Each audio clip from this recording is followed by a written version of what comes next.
Good morning.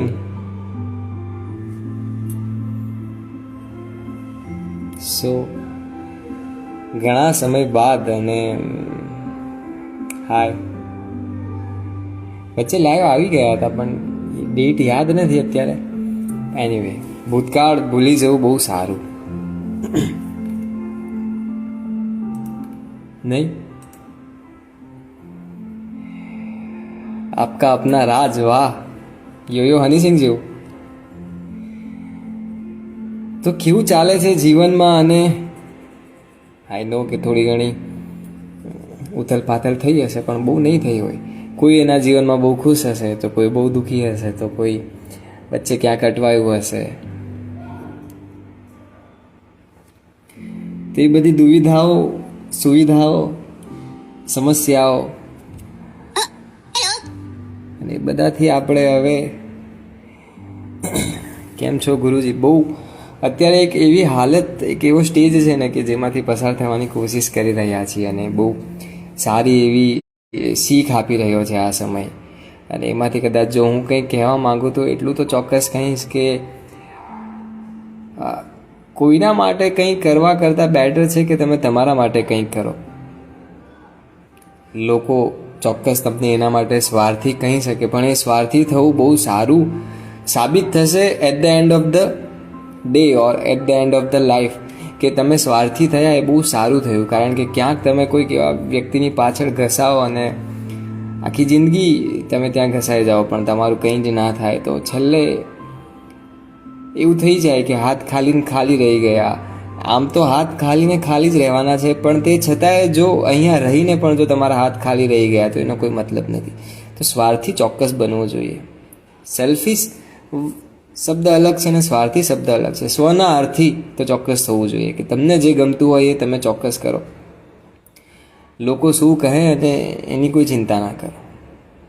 તમે ખુદને એક રસ્તો બનાવો, જાતે એક મંજિલને નક્કી કરો ને પછી ત્યાં સુધીના રસ્તા ઉપર ચાલવાની કોશિશ કરો, બસ બીજું કંઈ નહીં.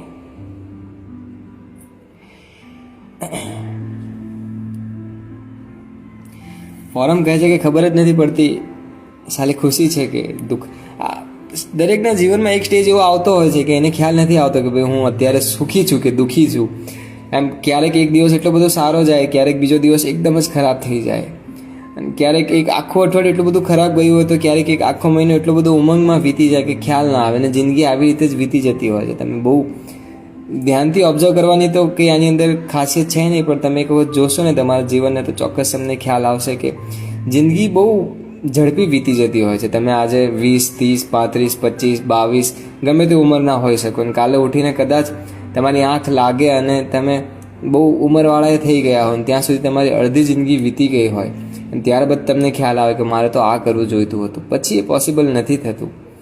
પછી તમારે તમારા શરીર પ્રમાણે કામ કરવું પડતું હોય છે અને ત્યારે પસ્તાવો જીવનમાં બહુ મોટું દુઃખ આપે છે. તો જો તમારી પાસે અત્યારે બળ છે, બુદ્ધિ છે, સમય છે, સંજોગ છે, સુવિધાઓ છે તો એને ઇમ્પ્લિમેન્ટ કરો એની અંદર અને તમે જે કંઈ કરી શકો છો એ સારામાં સારી રીતે કરો.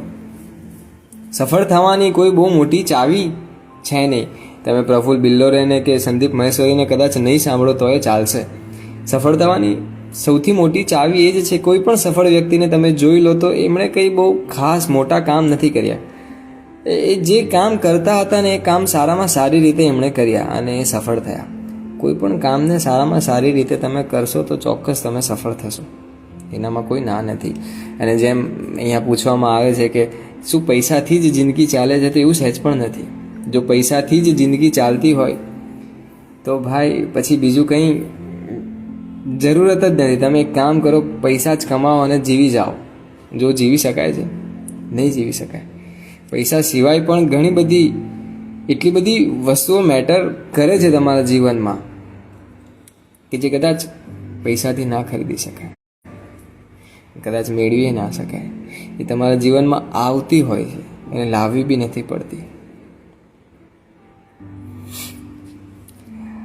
જયદીપભાઈ આવ્યા છે ભાઈ. આજ તો બહુ જયદીપ સર, એપેક્સ સ્કૂલના સર.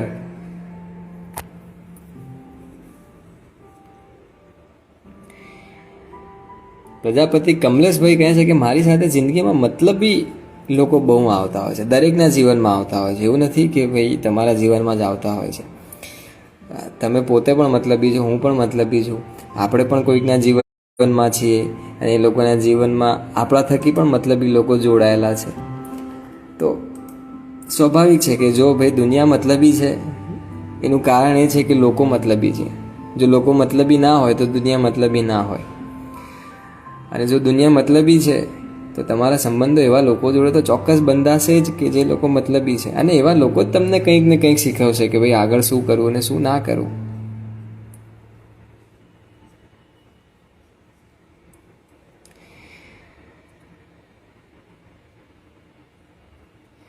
અહીંયા એક સવાલ ઘણી વખત ક્વેશ્ચન આન્સરવાળા સ્ટોરીમાં પણ પૂછવામાં આવતો હોય છે અને ઘણી વખત મેસેજમાં પણ પૂછવામાં આવતો હોય છે, ઘણી વખત લાઈવમાં પણ પૂછવામાં આવતો હોય છે કે આ જીવનમાં એવું કેમ થાય છે કે ખરાબ લોકો બહુ આગળ હોય છે અને જે લોકો સારા હોય છે એકચ્યુઅલમાં પાછળ રહી જતા હોય છે.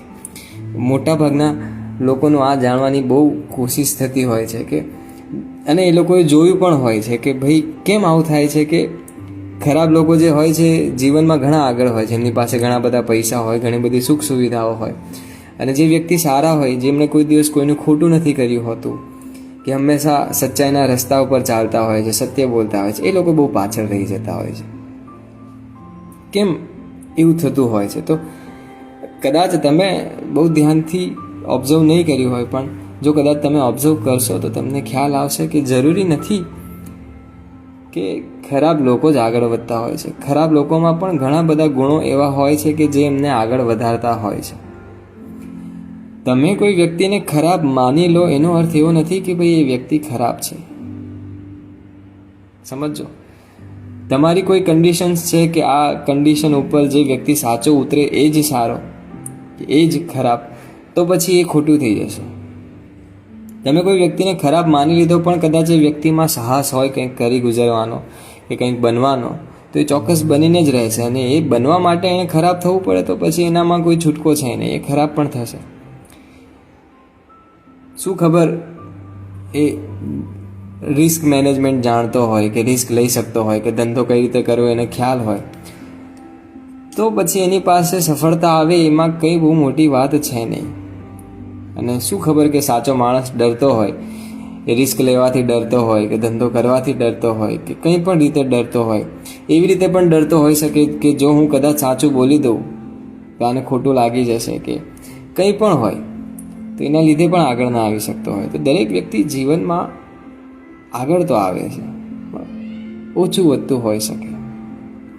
અને એવું નથી કે ભાઈ ખરાબ માણસો જ આગળ હોય છે. જો સાચો માણસ સાહસ કરી શકે તો એ ખરાબ માણસ કરતાં ઘણો આગળ વધી શકે છે. ઘણો એટલે ઘણો બધો આગળ વધી શકે છે.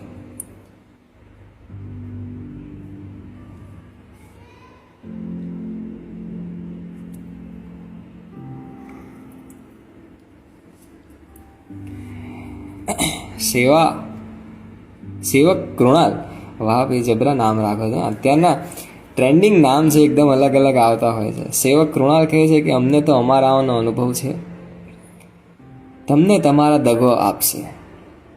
હું છું ને સાથે કહીને મદદરીએ લઈ જઈને સાથ છોડશે. આ દરેકના જીવનમાં થાય છે. ઘણા બધા સંબંધો છોડવા પડતા હોય છે, તો ઘણા બધા સંબંધો છૂટી જતા હોય છે. હમણાં કદાચ તમારે ત્યાં સંદેશ પેપર આવતું હોય ને, તો એની રવિવારની એક પૂર્તિ આવી હતી. રસરંગ નામ, રસરંગ નહીં, શું નામ હોય છે એનું ખ્યાલ નથી. આઈ થિંક સંદેશમાં રવિવારે એક કળશ નામ હોય છે પૂર્તિનું. સંદેશમાં એક સ્ટાર્ટિંગના જે કળશ પૂર્તિમાં છે ને, એક લેખક છે મોહમ્મદ માંકડ, એ બહુ અદ્ભુત લેખ લખતા હોય છે. અને છેલ્લા પાના પર લેખ હોય છે ચિંતનની પડે. એમના કવિનું નામ તો મને ખ્યાલ નથી, પણ એ લેખ ખરેખર બહુ અદ્ભુત હતો. તમારી પાસે હોય, જો સંદેશ પેપર તમારા ઘરે આવતું હોય ને કદાચ તમારી પાસે પૂર્તિ અવેલેબલ હોય, તો તમે એ વાંચજો. નહીં વાંચી શકો તો હું થોડું ઘણું ટૂંકમાં અહીંયા કહી દઉં કે એમાં એક વ્યક્તિએ લખ્યું હતું કે એક સમયે આપણે કેટલા બધા નજીક હતા. એણે એવું લખ્યું હતું કે એક સમયે આપણે કેટલા બધા નજીક હતા. ધીરે ધીરે દરેકના જીવનમાંથી સંબંધો છૂટતા જાય છે. તમે અત્યારે જોયું ખરું? ક્યારેય ઓબ્ઝર્વ કરવાની કોશિશ કરી કે તમારી પાસે મોબાઈલ આવી ગયો, તમારી પાસે ગાડી આવી ગઈ, તમારી ઘર મોટા થઈ ગયા, પણ તમારા ઘરમાં કોઈ આવવાવાળું હવે રહ્યું નથી, ના તમારો કોઈ મિત્ર કે ના બીજું કોઈ. તમારા પાસે ફોન આવી ગયા અને કદાચ હવે તો નેટ પણ અવેલેબલ થઈ ગયું અને કોલ્સ પણ ફ્રી થઈ ગયા. તે છતાંય આપણી પાસે ટાઈમ નથી કે કોઈને ફોન કરી શકીએ આપણે. જેમ જેમ સુવિધાઓ વધતી ગઈ, માણસે એવું વિચાર્યું હતું, ખરેખર મોહમ્મદ માંકડનું પણ અહીંયા કહી દઉં છું કે એમણે એવું કહ્યું કે માણસે સુવિધાઓ એ માટે બનાવી કે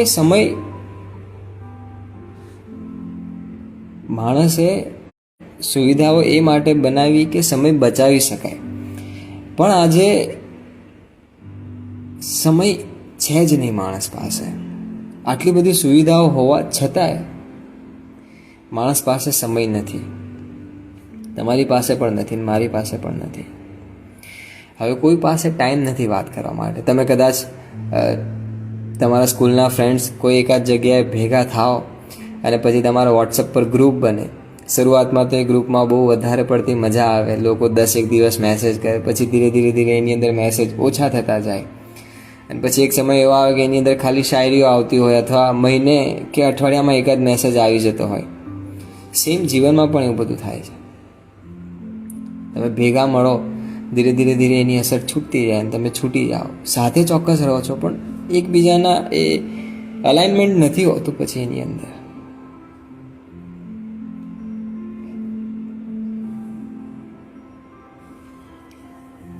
હર્ષિલ મહેતા પૂછે છે કે તમે જૈન છો? હા ભાઈ, જૈન છું. કેમ જૈન ના હોઈ શકાય? જૈન હોવું ખરાબ છે મારા માટે? જય જીનેન્દ્ર, મારી વાતની લિંક તમે તોડી નાખી પણ અદભુત છે. હવે જે છેલ્લા પાના ઉપર એક લેખ હતો ને કે એક સમય આપણે કેટલા બધા નજીક હતા, એ એક છોકરા અને છોકરીની બહુ મસ્ત વાત છે એની અંદર કે એ લોકો કોલેજમાં જ્યારે ભણતા, સ્કૂલથી અને કોલેજમાં બંને જોડે ભણતા, એટલે બંનેની ફ્રેન્ડશિપ એટલી બધી ગાઢ હતી કે છૂટી શકે એવી નથી. પણ સમય સંજોગોના આધારે છોકરીના ક્યાંક બીજે લગ્ન નક્કી થયા અને છોકરાએ પણ મૂવ ઓન કરી લીધું. અને એક સમયે અચાનક એવો રસ્તામાં મળ્યા અને ત્યારે એકબીજાને જોઈને રડી પડ્યા. કારણ કે ઘણા સમયથી જો તમારા સંપર્કમાં ના હોય એ વ્યક્તિ કે જે તમારા સંપર્કમાં ઘણું બધું હતું અને અધવચ્ચે છૂટી જાય અને પછી ક્યારેક તમને મળે તો તમે એનો અહેસાસ કરી શકો કે એ વસ્તુ કેવી ફીલ થાય. એ લોકો મળ્યા, રડ્યા, એકબીજાને ભેટી પડ્યા અને પછી થોડી ઘણી વાતો કરી, જૂનો ભૂતકાળ યાદ કર્યો અને કહ્યું કે એક સમય આપણે કેટલા બધા નજીક હતા. ઘણાના જીવનમાં આ થતું હોય છે. ઘણાના જીવનમાંથી ઘણા સંબંધો છૂટી જતા હોય છે અને ઘણું બધું છૂટી જતું હોય છે. પણ સંબંધો છૂટી જવાથી કે તૂટી જવાથી એ તૂટી નથી જતા કે છૂટી પણ નથી જતા. તમારા દિલના ક્યાંક ખૂણામાં એ ધબકતા રહે છે અને ક્યાંક કદાચ એકાદ વ્યક્તિ એ ફરી પાછું સામે આવી જાય તો એ પાછું જીવતું થાય છે.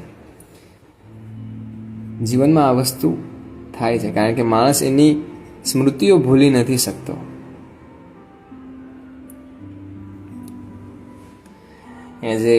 એણે જે સમય વિતાવ્યો હોય છે કોઈ સાથે એ ભૂલી નથી શકાતો. આ ખાલી હું વાત કહું છું લેખની, લેખમાં આવ્યું હતું.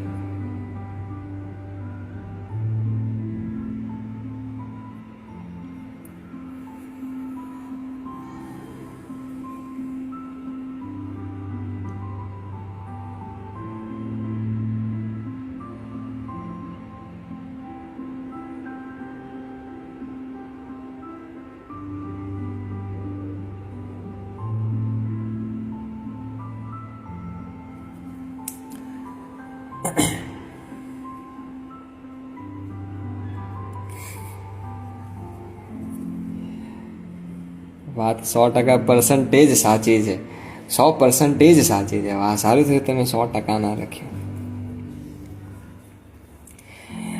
ડિમ્પલ કહે છે કે ભાઈ સાચી વાત છે, યાદ તો આવે, યાદ ચોક્કસ આવે, કારણ કે માણસ કોઈને ભૂલી નથી શકતો. જેટલી ભૂલવાની કોશિશ કરે છે એટલું વધારે ને વધારે યાદ આવતું હોય છે.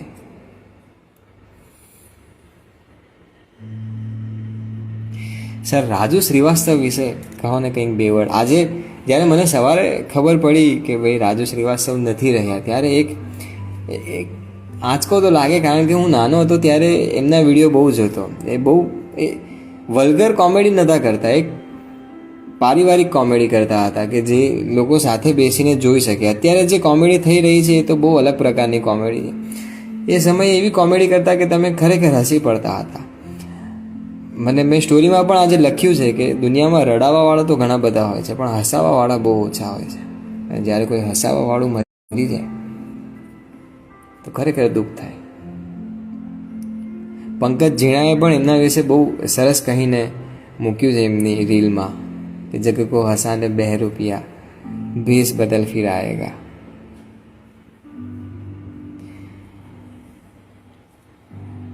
આજે કદાચ આપણે કપિલને ઓળખતા હોઈએ કે બીજા ઘણા કોમેડી, નવી જનરેશન હોય તે લોકો સ્ટેન્ડઅપ કોમેડીવાળાને ઓળખતા હોય, યુટ્યુબમાં વિડીયો જે લોકો બનાવતા હોય એ લોકોને ઓળખતા હોય. થોડી જૂની જનરેશન હોય તો આવા બધા કલાકારોને ઓળખતા હોય. એના કરતાં જૂનું હોય તો પેલા ખાન હતા ને એક, એમને ઓળખતા હોય. જીવનમાં હાસ્યનો એક બહુ મોટો ભાગ છે. જે વ્યક્તિ હસતું નથી એની કોઈ હસ્તી નથી. જીવનમાં હસવું તો બધાએ જોઈએ. કારણ વગર પણ હસવું જોઈએ અને કારણ સાથે પણ હસવું જોઈએ.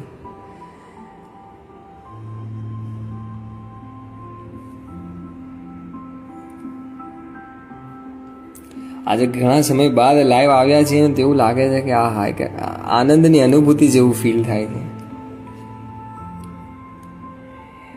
ધર્મેશભાઈ બહુ સમય યાર.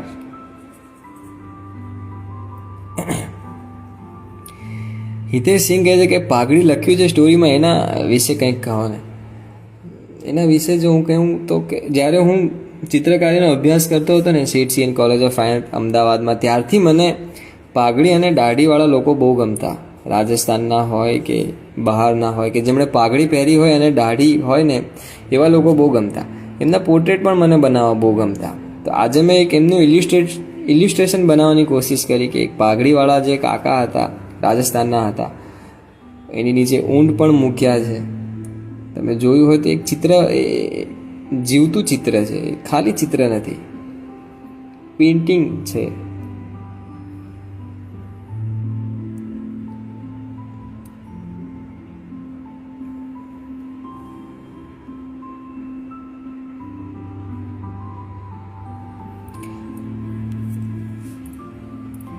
હમણાં તો એક સૌથી મોટી દુઃખદ ઘટના તો એ જોઈને લાગે છે કે ભાઈ જે રીતે આપણી ગાય માતાઓ મરી રહી છે વાયરસના લીધે, બહુ ખોટું થઈ રહ્યું છે. ખરેખર બહુ ખોટું થઈ રહ્યું છે.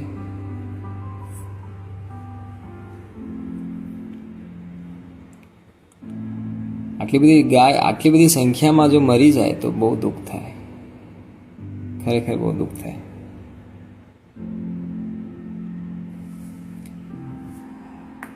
કોરોનામાં જે રીતે માણસ મરતા હતા ત્યારે દુઃખ થતું હતું, અને એક આજનો સમય છે કે ગાય મરી રહી છે ત્યારે દુઃખ થાય છે.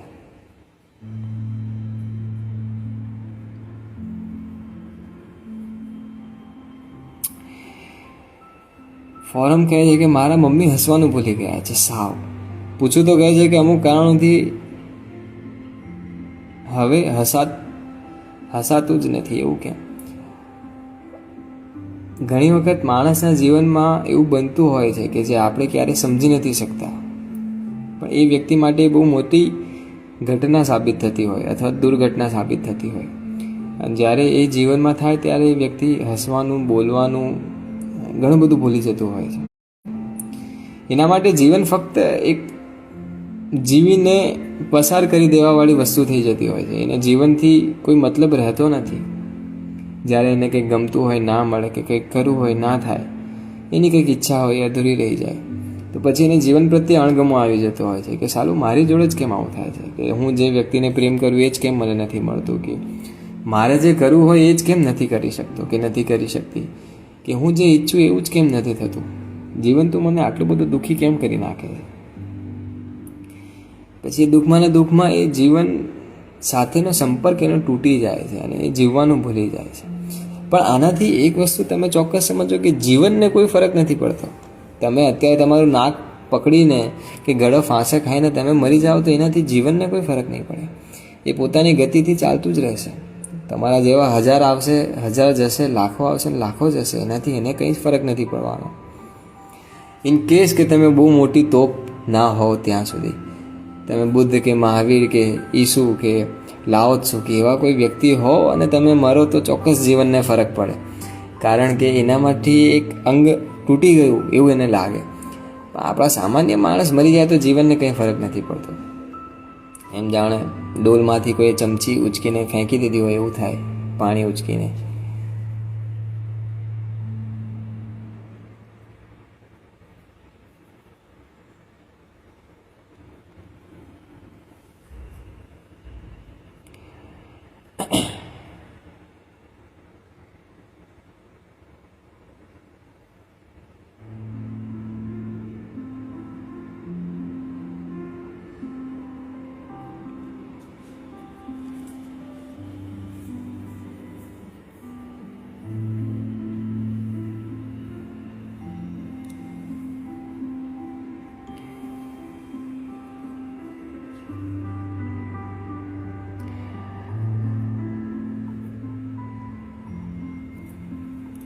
બીજું કંઈક છે પૂછવા જેવું ને તો થોડી ઘણી વાતો કરીએ ને આપણે પછી આજે લાઈવને અહીં સમાપ્ત કરીએ.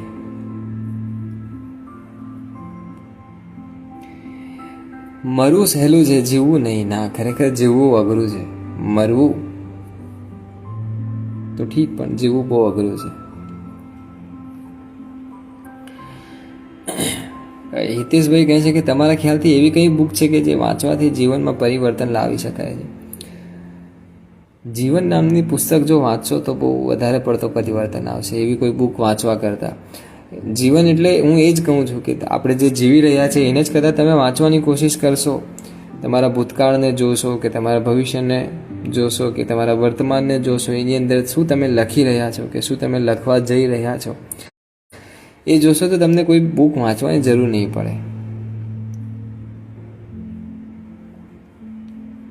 અને બુક જો વાંચવી હોય તો ઘણી બધી બુક હવે તો ઉપલબ્ધ છે. તમે ક્યાંક યુટ્યુબમાં સર્ચ કરશો કે ટોપ 5 બુક કે ગૂગલમાં સર્ચ કરશો ટોપ 5 બુક એટલે આવી જશે ધડ કરતી.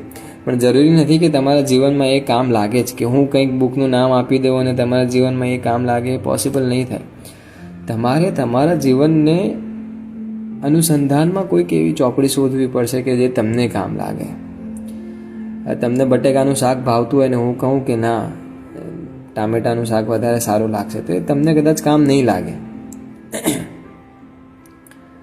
તો બેટર છે કે તમે તમારા જીવનને અનુસંધાન એક બુક શોધો અને એને વાંચો. મેં ખાલી એક્ઝામ્પલ આપ્યું છે. શાકને બહુ સિરિયસ ના લઈ લેતા.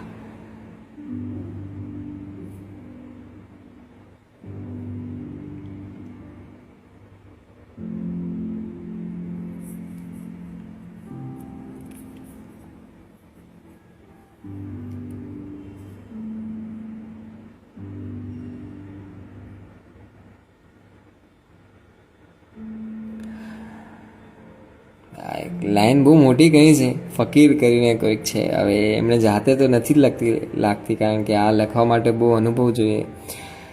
લોગ કરતે હૈ જિંદગી ગુજારને કી બાતે, બસ એક રાત ગુજારને કે લીએ. લાઈન બહુ અદ્ભુત છે, ખરેખર બહુ અદ્ભુત છે. કે લોકો અહીંયા જીવનના છેક તારા સાથે જ જીવીશ, હું તારી સાથે જ મરીશ એવું બધું કહેતા હોય છે. એની સાથે ખાલી સૂવા માટે એક દિવસ એક રાત, જસ્ટ ઓનલી ફોર સેક્સ, એનાથી સિવાય કંઈ નહીં. લાઈનનો અર્થ એ છે કે લોગ કરતે હૈ જિંદગી ગુજારને કી બાતે, બસ એક રાત ગુજારને કે લીએ.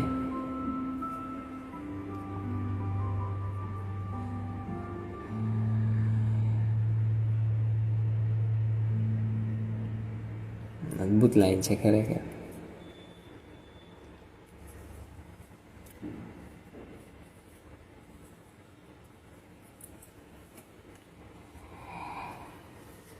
हाँ,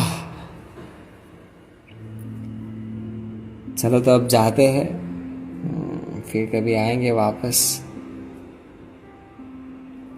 મેં કંઈક લખ્યું છે પણ મારી ડાયરી આજે અહીંયા છે નહીં. મારી ડાયરી ઓફિસમાં રહી ગઈ છે.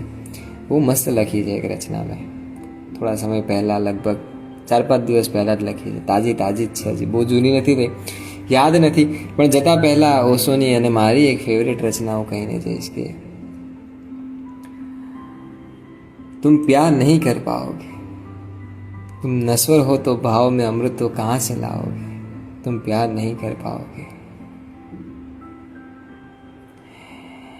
पथरीली है यह प्रेम डगर, कोमलतम जग के नारी ने, कुछ पहले ही दम तोड़ गए, कुछ बैठ गए थोड़ा चलकर.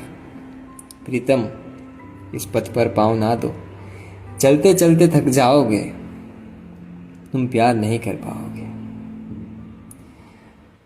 मैं प्रणय पथ में आई, मन में सुख के सपने लाई, पर इसका कुछ भी ठीक नहीं. कल कौन तुम्हारे मन भाई, यह ज्ञात नहीं इस जीवन में तुम किस किस के कहलाओगे, तुम प्यार नहीं कर पाओगे. तुम प्यार नहीं कर पाओगे.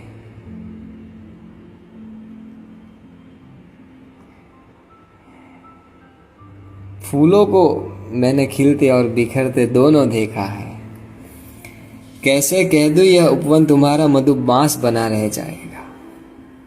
सपनों को मैंने बनते और टूटते दोनों देखा है, कैसे कह दूं हर स्वप्न तुम्हारा पूरा ही हो जाएगा. गागर को मैंने भरते और फूटते दोनों देखा है, कैसे कह दूं यह कलश तुम्हारा सदा भरा रह जाएगा. सूरज को मैंने चढ़ते और उतरते दोनों देखा है, कैसे कह दूं यह अहंकार तुम्हारा तुम्हें अमर कर पाएगा. नहीं कर पाएगा, નહીં કરી પાએગા. ખરેખર આ શાયરી બહુ અદ્ભુત છે. ઓશોની જે મારી નથી, એમણે લખી છે. કદાચ ઓશોએ બી નથી લખી, આ કોઈ બીજા શાયરે લખી છે. फूलों को मैंने खिलते और बिखरते दोनों देखा है, कैसे कह दूं यह उपवन तुम्हारा मधुमास बना रह जाएगा. सपनों को मैंने बनते और टूटते दोनों देखा है, कैसे कह दूं हर स्वप्न तुम्हारा पूरा ही हो जाएगा. गागर को मैंने भरते और फूटते दोनों देखा है, कैसे कह दूं यह कलश तुम्हारा सदा भरा रह जाएगा.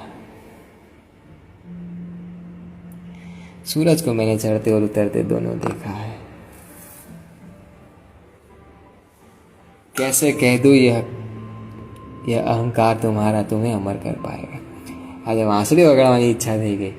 કોઈને સાંભળ્યું હોય તો સાંભળો, અને જેને જવું હોય એ જાઓ, કારણ કે હું એ વાંસળી વગાડીને છૂટા થઈ જઈશું આપણે.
ચાલો, good night, take care, sweet dreams.